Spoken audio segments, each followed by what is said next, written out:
Hola, mi nombre es Cintia y la idea en estos videos que voy a hacer sucesivos es poder ayudarles a armar el final de Intro a la Educación.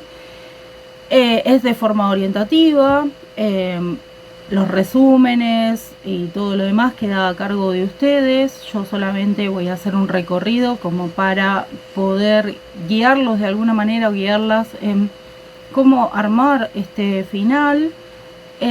Bueno, espero que les sirva y bueno, nada, les deseo éxitos en los finales y tener en cuenta que obviamente todo el material que yo bajo es el material de la cátedra y que bueno, lo hago de forma coloquial para que ustedes puedan entender de qué se trata, digamos, pero nada, la idea es como marcar una base para un recorrido, digamos, para que ustedes puedan hilar lo que sería el final. Recuerden que el final es oral y bueno, cada uno va a armar su, su propio recorrido.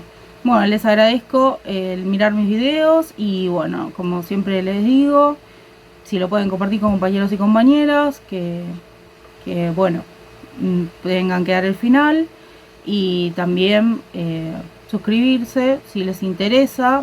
Mi idea es subir videos de varias materias de las facultades sociales. Bueno, en esta primera parte voy a hacer como una base, digamos, de lo que sería la modernidad, así el principio de la modernidad, el optimismo pedagógico. Después voy a hacer otro video donde hable de las teorías. eh, y eso sería para mí como la base, digamos, de lo que sería este intro a la educación. Bueno, les deseo éxitos y bueno, comenzamos con el video. Bueno, como les dije en esta primera parte, lo que vamos a ver es más o menos los lineamientos que para mí son como un hilo conductor, digamos, de lo que sería lo más importante de la materia. Em, bueno, esto les pongo el recorrido que más o menos yo hice. Esto va a pasar, o sea, este recorrido lo voy a hacer a lo largo de los distintos videos que vaya haciendo. Voy a pasar por modernidad, o sea, explicar qué es modernidad o tratar de explicar qué es la modernidad, eh, o cuando hablamos de modernidad, ¿a qué nos referimos? El optimismo pedagógico y su importancia, las teorías de consenso, las teorías de conflicto y las nuevas corrientes pedagógicas. Acá hice una pequeña cronología eh, como para ubicarnos cuando estamos hablando de ciertas cosas o hitos o momentos de la escuela, eh, a qué momento nos estamos refiriendo y cuándo. Fíjense, por ejemplo, cuándo comienza la modernidad y a dónde tenemos el optimismo pedagógico. Fíjense que no es una cosa que ni bien empezó la modernidad en el siglo XV, o sea que pasamos a la modernidad en el siglo XV, eh, nada, enseguida ahí pensamos en el optimismo pedagógico, por ejemplo. Entonces, más o menos como para ubicarnos de qué estamos hablando y cuándo, en qué momento histórico, digamos, fíjense que pasaron casi 3 siglos, digamos, para que empecemos a hablar de optimismo pedagógico, porque cuando nosotros lo leemos parece que fuera todo junto, pero no, no fue así. Así que bueno, nada, hice un pequeño recorrido como para entender, digamos, de qué estamos hablando. Bien, acá le puse una palabra en gigante, vamos a hablar de la modernidad, qué es y demás. Y acá le puse una palabra en gigante que es antropocentrismo. Esto es importante, eh, de hecho es súper importante en la modernidad, porque nosotros venimos de la Edad Media, digamos, antes de pasar a la modernidad. Como ustedes saben, nada es de un día para el otro, o sea que todo se gesta con el tiempo. Así que para pasar a la modernidad, digamos, hubo un montón de acontecimientos que llevaron a ese cambio, ¿sí? En la Edad Media, todo estaba basado en Dios, digamos, que es el teocentrismo. Todo lo decidía Dios, ¿sí? Mucho no me voy a adentrar en eso para no hacerlo largo, pero nada, o sea, lo pueden ver incluso en películas, digamos, ustedes pueden ver que, por ejemplo, los reyes le consultaban a los sacerdotes, ¿sí? De hecho, lo podemos leer en libros de esa época, o que se hacen de esa época. Cuando pasamos a la modernidad, ponemos en el centro, miren, les voy a hacer una alusión para que ustedes se den cuenta de esto que yo puse. ¿No? Que puse modernidad, siglo XV, puse didáctica, razón y ciencia. Bueno, porque la modernidad, o sea, se hace un traspaso a la modernidad mediante el método científico, digamos. Se empieza a hablar de eso mediante Descartes y demás. No voy a contar toda la historia, pues ya le digo, si no la hago larguísima. Bueno, y se empieza a, digamos, a poner, digamos, a la persona o al sujeto en el centro de la escena. Bien, la modernidad dice que es un nuevo orden social que se consolida y hace falta una constitución que forme un nuevo ciudadano. Vamos hasta acá. Un nuevo orden social que se consolida, ¿sí? Para pasar a la modernidad, como cualquier digamos, paso en cuanto a lo que sea, ya sea paradigmático, ya sea de un siglo al otro, va a haber, por supuesto, cambios sociales, políticos, económicos, ¿sí? Bueno, en la modernidad se empieza un poco a gestar esto, ya venían teniendo base, digamos, en lo que era en la iglesia protestante, ¿sí? Se venía teniendo base de cambios y, bueno, nada, se gesta, digamos, por supuesto que es estimativo que sea en el siglo XV, como bien les dije, o sea, todo se da progresivo, no es que, bueno, se marca. Obviamente que si hacemos una línea o en el tiempo o en la historia, lo podemos marcar en un tiempo de esa historia, ¿sí? Y dice, así falta una constitución que forme al nuevo ciudadano en sus principios rectores de orden y progreso. No sé si se dan cuenta, primero que me leí las comillas después de progreso, y segundo que orden y progreso, vieron que está en la bandera hoy día, hasta hoy día, les estoy hablando del siglo XV esto, de Brasil, que dice orden y progreso. No sé si se dieron cuenta. Bueno, esto evidentemente fue un movimiento que no solo nace en Europa, sino que se expande a lo que es lo largo de todo el globo terráqueo. Bueno, a ver, tenemos que verlo porque, bueno, si bien se gestan ciertas cosas, digamos, por lo menos se hace una movida en diferentes lugares. Cada uno lo va a poner de distintas maneras. Esto para nosotros es importante porque América Latina llega de esa manera, ¿sí? Ahora lo vamos a ver más adelante. Y bueno, también se gesta, digamos, así, tal y como se da en Europa. Lo que sí llega un poquito, digamos, como bastante siglos después. Eh, bueno, acá nos habla de que este nuevo orden sería posible si se lograba la difusión de la razón, ¿sí? ¿Qué quiere decir esto? Que al empezar como el método científico, digamos, la idea era poder poner, digamos, en observación todo aquello de lo que se venía hablando porque sí. Igual se los estoy diciendo re coloquial, ¿eh? No esperen nada del otro mundo. Bien, como bien vimos en la recta, a la que no voy a volver, sino recargosa, tenemos el optimismo pedagógico. El optimismo pedagógico lo podemos eh, poner, digamos, dentro de la modernidad porque forma parte de este gestarse eh, un nuevo, un nuevo estado. En este nuevo estado, la idea era, como bien dije antes, que haya orden y progreso, ¿sí? A ver, este optimismo pedagógico llega mediante las revoluciones burguesas. ¿Por qué? Porque los burgueses, quienes matan a los reyes, directamente le cortan la cabeza. Si tienen ahí más o menos en la cabeza cómo fue la Revolución Francesa y luego lo que se dio con la Revolución Industrial, también esto va a llevar a distintos paradigmas, ¿eh? La Revolución Francesa y la Revolución Industrial. Bien, en cuanto a la Revolución Francesa, viene esta idea de, bueno, hay que educar a el ciudadano para que nuestro Estado como que tenga un progreso, digamos, porque también se gesta, como pasó acá en Argentina, eh, el hecho de, bueno, estar conformando un Estado. Entonces, obviamente necesitas gente que pueda hacer eso y también el hecho de pensar en cómo yo voy a lograr que eso se haga a todo, en este caso podríamos decir el país o a toda mi sociedad.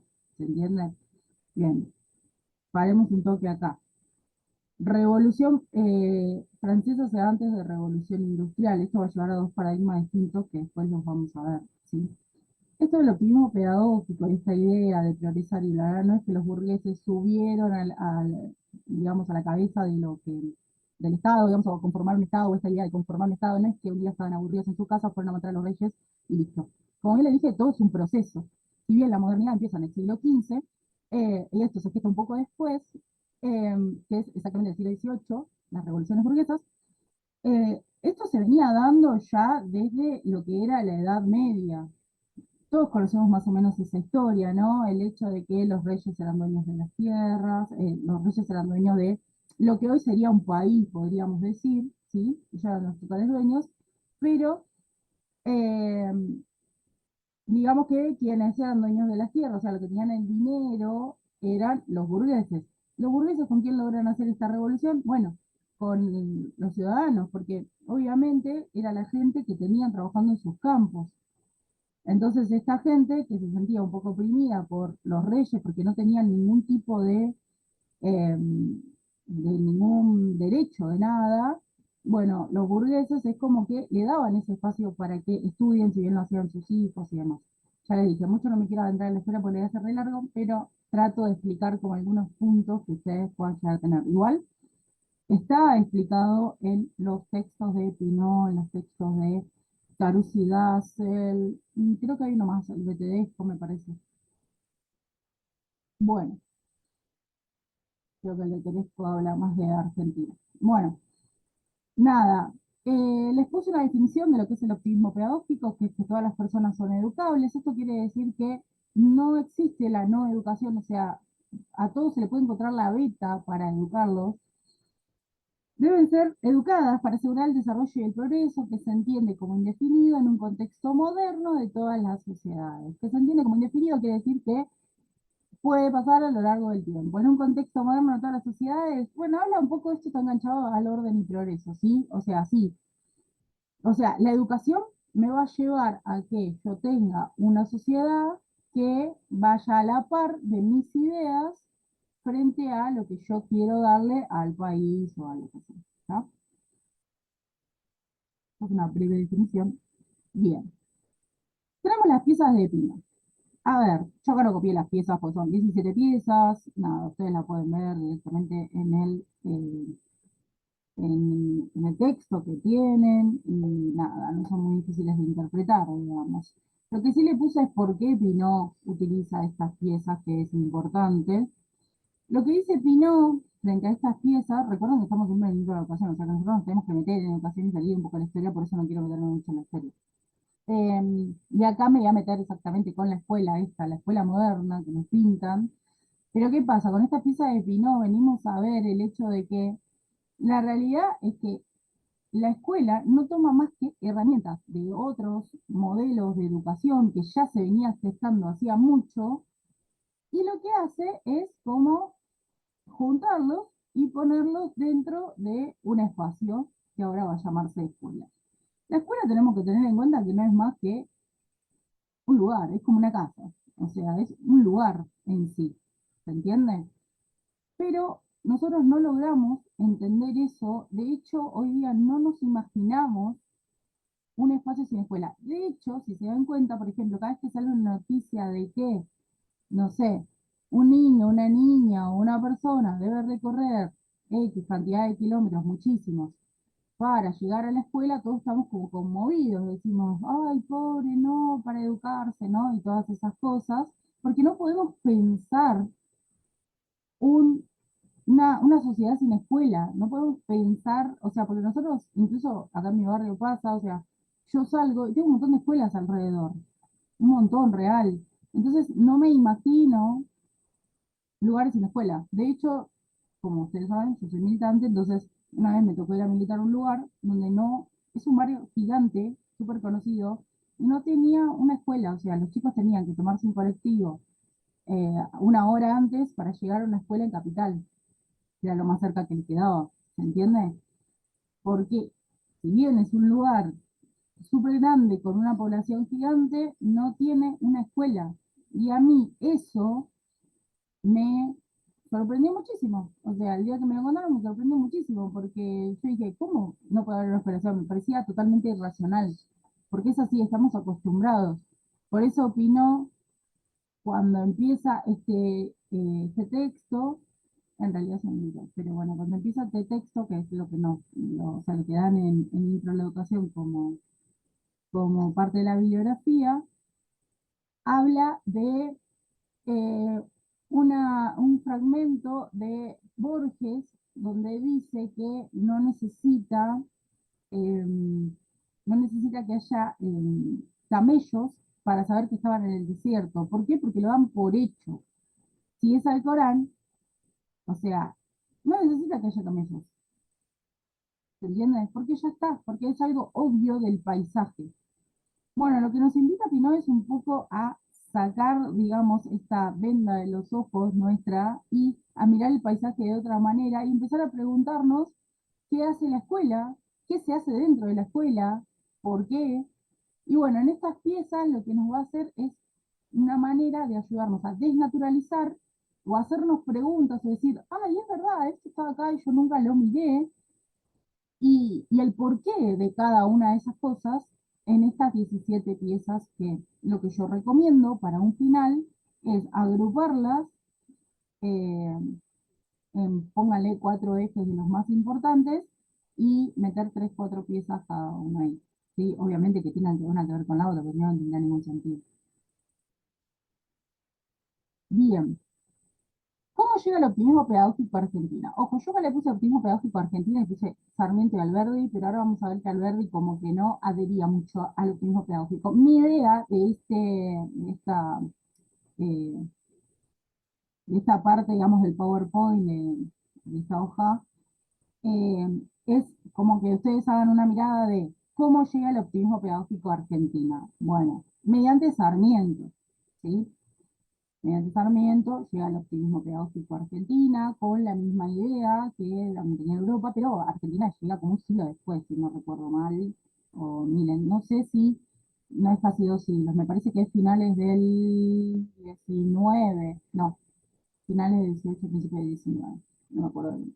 Pero bueno, ustedes dense una idea, si ya tuvieron historia lo van a saber, y si no, bueno, lo deben saber de otro lado, supongo que en un momento, en estas primeras, lo que se llama las primeras presidencias, de ella formaba parte Sarmiento. ¿Qué se estaba haciendo en estas primeras presidencias, que fueron Mitre, Sarmiento de Avellaneda? Es conformar un Estado, tal y como habíamos visto que pasó en un momento en Europa. Bueno, aunque acá llega súper después, archimega después. Bueno, la cuestión es que Sarmiento, bueno, problemas acá, peleas, unitarios federales, ya saben, Sarmiento y Alberti son unitarios. eh, o sea, la gran pelea o el gran representante de los federales fue Rosas, en un momento, Rosas eh, los exilia a Sarmiento y Alberti. En ese exilio, Sarmiento conoce este tipo de educación y lo trae a Argentina cuando vuelve.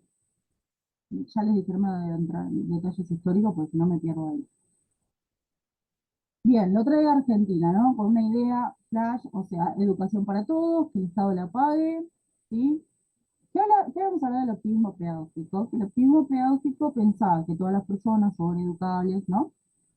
¿No? Educación para todos, genial.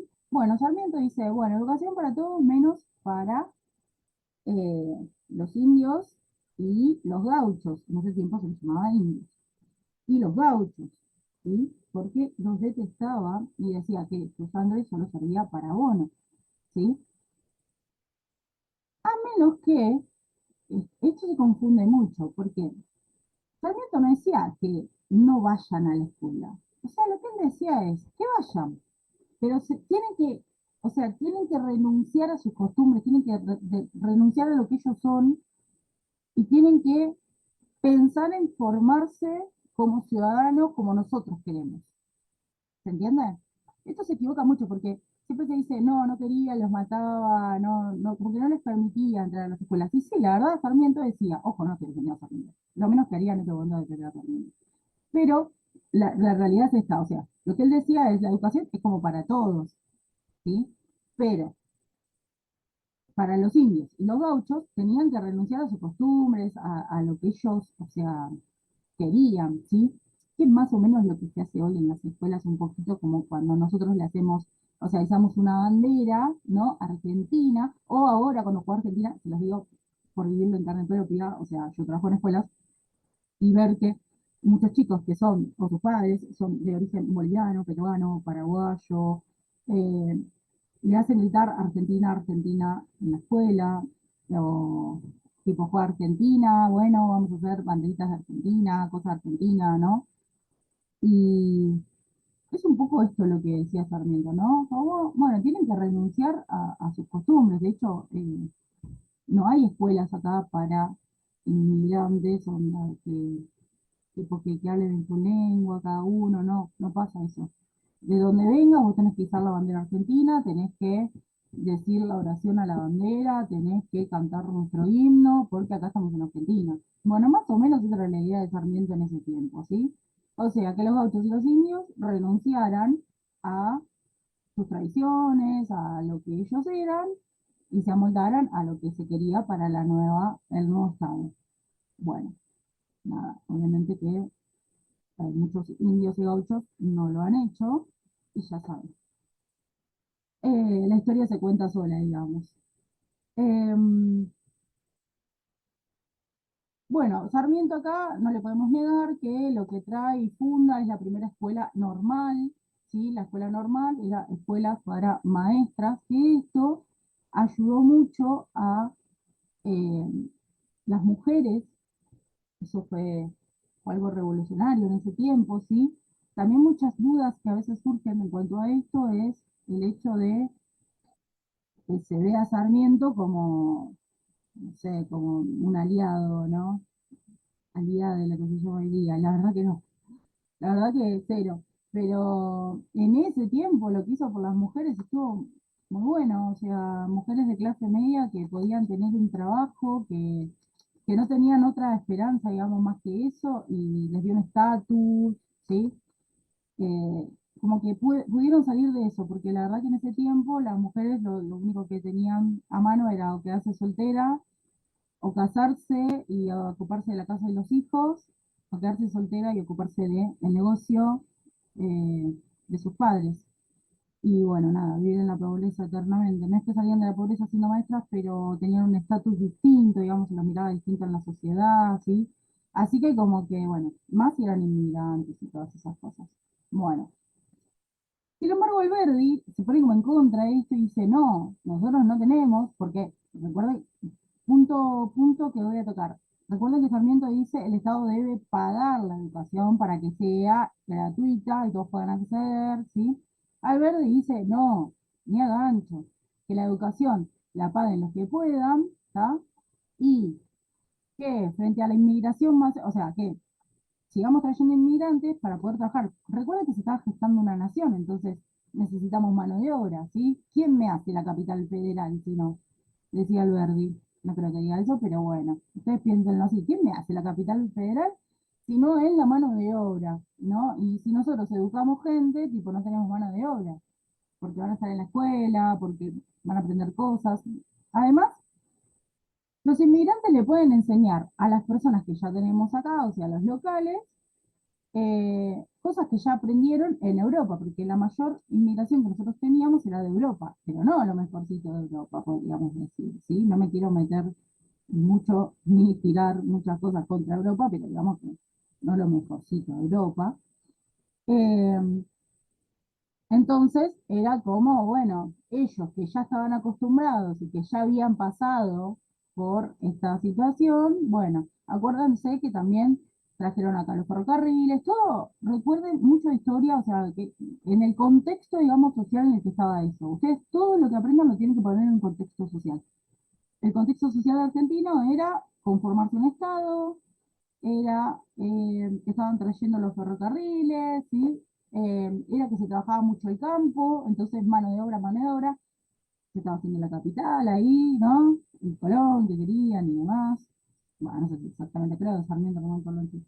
Así que, bueno, nada, necesitaban mucha mano de obra, ¿no? Y entonces Alberti decía, ¿por qué pones a estudiar a estos que nosotros lo necesitamos para trabajar y, eh, y que traer migrantes? Y bueno, y que la educación se la paguen los que pueden, porque para Alberti, o sea, que la educación se la paguen los que tenían plata y además eran los que iban a formar parte, digamos, de este Estado, porque se les enseñaba leyes y demás, ¿no? Bien, eso después repercute en el tiempo. Así que ahí tenemos las contras. Alberdi se lo para en lo que se llama el pesimismo pedagógico, ¿sí? Obviamente, ustedes si hablan puntualmente de eso, lo tienen que poder refutar, no es hablar por hablar y decir cosas. Esto se los digo porque una vez me lo dijo un profe, tipo cuando nosotros decimos algo, tenemos que poder eh, refutarlo, ¿sí? Entonces, estaba buscando si tenía...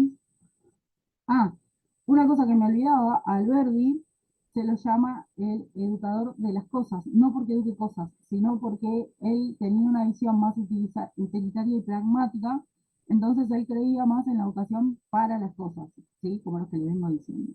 Así que él creía en la educación de las cosas, ¿sí? Bien, em, vamos a, bueno, nada. Esto fue el primer video, digamos. Va a haber un segundo video donde voy a hablar de la segunda parte. Eh, ¿Me quedaron cosas colgadas? Sí. Recuerden que esto es una orientación únicamente para llevarlos por dónde ir para poder armar el final. Yo no les voy a armar el final. Más que nada porque cada uno tiene que hacer su propio recorrido. Siempre pienso en esto, en todos los finales, no solamente en este. Bueno, nada. Este fue el primer video, va a haber un segundo video y creo que un tercero y un cuarto, porque voy a dividir un poco las cosas para poder hacerlo lo más corto posible y lo más condensado para que ustedes tengan bien la información. Les agradezco el haberme escuchado, espero les sirva este video y todos los que vienen. Nada, si quieren apoyarme, digamos, o ayudarme, me ponen me gusta, me comentan si algo les quedó en el tintero o por dónde van a ir. Si el que tenga mi teléfono me escribe por WhatsApp. Si pueden compartir el video para compañeros y compañeras que no lo hayan visto. Y quien quiera se puede suscribir. Yo los videos que subo son coloquiales de materias de la Facu de Sociales de la Universidad de Lomas. Eh, la idea es que bajar a tierra toda esa información que nosotros tenemos en los textos. Siempre digo lo mismo. Eh, Así que esa es mi manera de hacer videos, mi manera de dar clases también. Así que bueno, nada, si les sirve se pueden suscribir, pienso subir videos de otras materias también, por ahí les puede servir. Así que bueno, les agradezco el haberme acompañado y nos vemos en el próximo video.